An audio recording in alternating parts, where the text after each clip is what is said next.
تفتكروا ينفع ان انا اشتغل في وظيفة او مجال عشان بس بحبها والشركة تديني عائد مادي عالي؟ طبعا سعادة مطلقة، وده اللي بنسميه الرضا الوظيفي.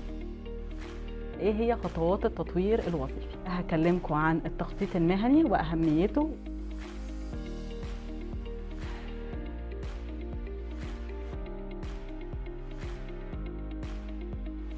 اكتر 6 نصايح تقدر تفيدكم في التخطيط المهني عشان اتعرف اكتر عن شخصيتي في العمل، وايه المهارات بتاعتي، وايه الحاجات اللي انا شاطر فيها، وايه الحاجات اللي ناقصاني. من خلال التخطيط المهني اقدر ان انا احط خطط طويله تخليني اعرف اوصل لاهدافي بطريقه اكثر فعاليه. هتكلم معاكم عن ازاي بعرف الشغف بتاعي، وبعرف ايه الشخصيه بتاعتي، وبعرف كمان ايه نقاط القوه والحاجات اللي انا محتاجه اشتغل عليها، وكمان المجالات المناسبه لي. ما ينفعش اقول لا انا كبرت، او لا انا خلصت تعليم خلاص مش عايزه اتعلم حاجه جديده. احب جدا اشجعكم انكم تشتغلوا على التخطيط المهني الخاص بيكم عشان توصلوا في الاخر للمجال المناسب ليكم.